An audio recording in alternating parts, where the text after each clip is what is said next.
how do I work on my flexibility? Because I would love to have a full split, to be honest. What are some things I could do to work on my flexibility? I don't know. He's like, you on your own with that one, homie. As soon as you get up in the morning, split. Just get up in the morning, split. But that is my split. This is. And this is what you do. What you do is you get up in the morning, you squeeze like we did. Then you relax, go down a little bit more, go as far as you can, squeeze again, and then twist 1, 2, 10 times, 3, 4. Do that 10 times. This is what I do. And then from there, go to the set, just relax, and eventually you go all the way. You will be able to go all the way down. It's not all the stretches except for maybe Moff, who's already flexible. Jerry Fontenay says, hey, I stretch every day of my life. People always come to me and say, how come you got a full split? Well, he's been stretching, every day. He has to work at it.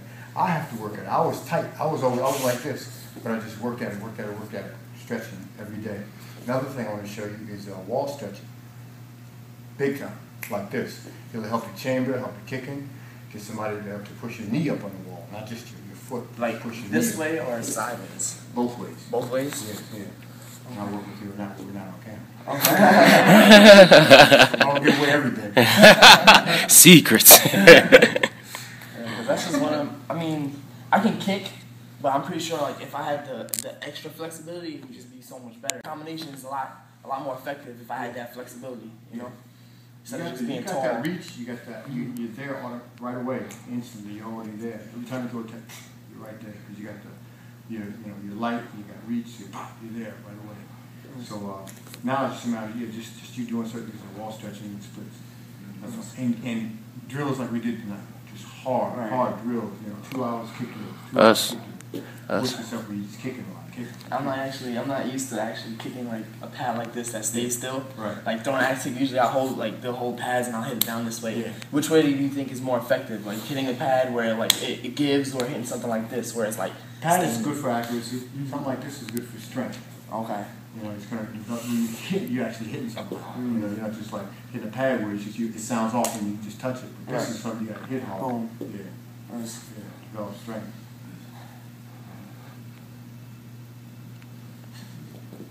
Any other questions? As a kicker, how do you use your kicks to set up your hands? Because a lot of times I just kick, and that's all I do. You can use footwork to set up your hands. But what I used to do was just chamber. I would just go use a chamber to close the gap. You can do that. People respect your legs. As soon as you lift your legs, they'll back up. But you can throw an axe before you finish the floor, throw it back this. Hook around before the foot is floor, throw it back this. So throw your hand right off your leg. So it's really easy to throw your front hand off your leg. Can you show him? We're talking about now.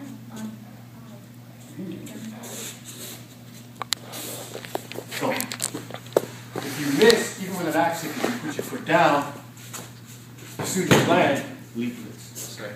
Or you could just throw it backwards right after you hit with an axe. Yes. Or ground. So, right after you hit with it, throw your front hand. Then you follow with the back hand. Yeah. As a kicker, how do you fight other kickers? What do you do?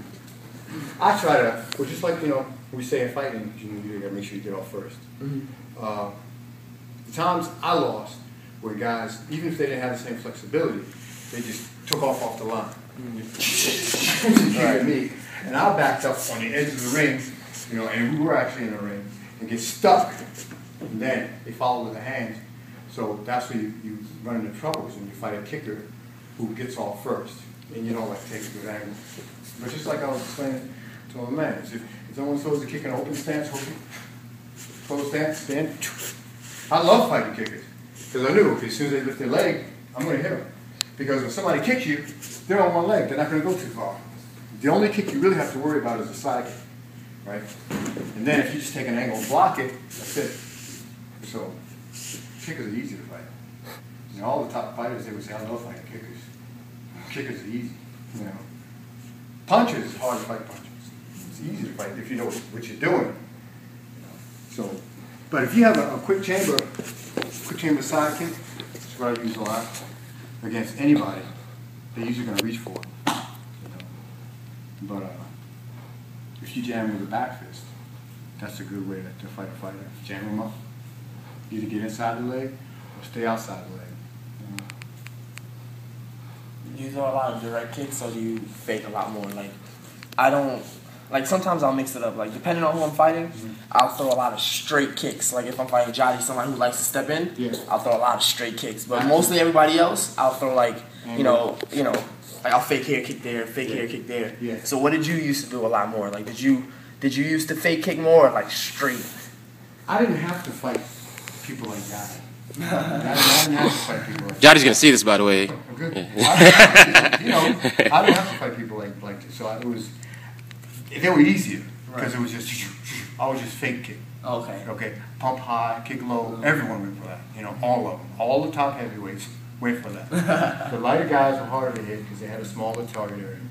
But you know, I hit with a flip round. But you know, when you fight people like Jody, yourself, good jammers, as soon as you lift your leg, they jam you and punch you. It's a whole different game, and you have to change up your kicking style. Yeah. So yeah, people who fight like that, you know, people who come in. I mean, all you guys are either you're there. You try to chamber, you guys are there. Damn, it's a whole different game now. Which is good. And like you're saying, you got to throw kicks straight, and you become a smarter fighter because you have to adapt. Against a jammer, you lift your leg up straight, throw your stuff straight. Against anybody else. And that's how it is anyway in your division, right? You fight up, first guys you fight, you know. But when you get to the guys at the top, it's a different game. You know it's a different game. You got to be more patient. You can't reach at them. You know, you can't do anything stupid. You know exactly how to fight them. It's a boring fight, but you know exactly how to fight them. And that's how you fight them. Yeah. So you got to know how to switch it up. Yes. Cool. No more questions. Do you have anything to say to Sensei Yadi Tenshin? Hey, man. Can't wait to see you next week. All right, that's what's up. When we come back, we're going to do some jump kicks and stuff. Mix it up with some jump kicks in there. Because that's fun. Yeah. I'll train with different people. Like one time I had Gerald Dawson come to my school, and he said, hey, let's just do Taekwondo. This is totally different from point. And I said, okay. And it opened it up. You know, so okay, wow, okay, great. Throw more combinations, you know. So just do different things, throw more combinations. Sometimes you get stuck with the reverse, you know, the back fist, you know, D side. You get stuck with that, you know.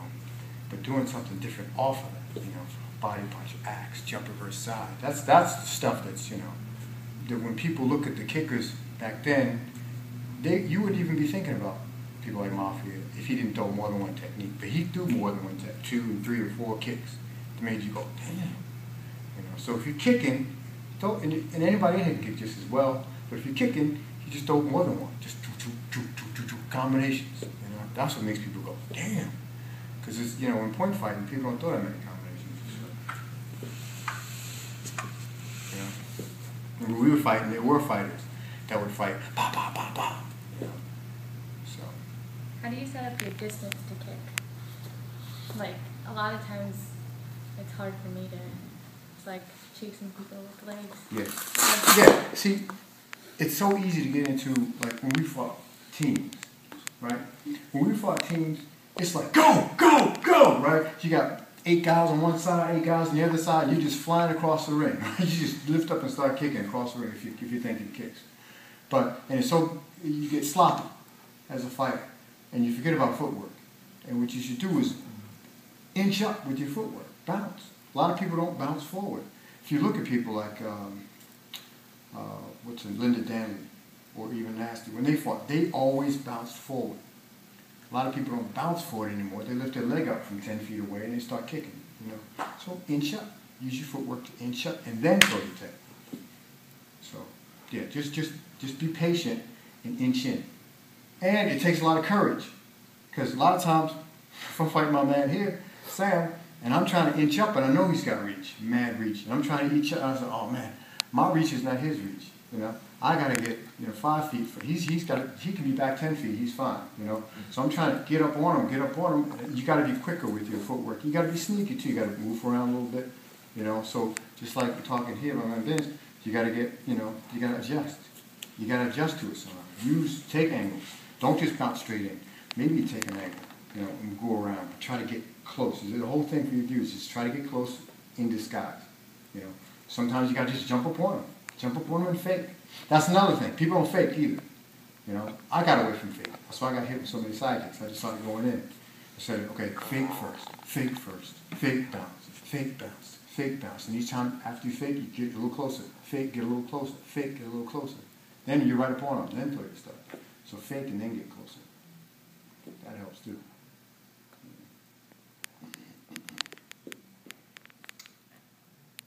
All right. I'll say thank you very much, Sensei Ibby Abdalla. We really appreciate the session and everything. We really all really appreciate it. Thanks for your time, man.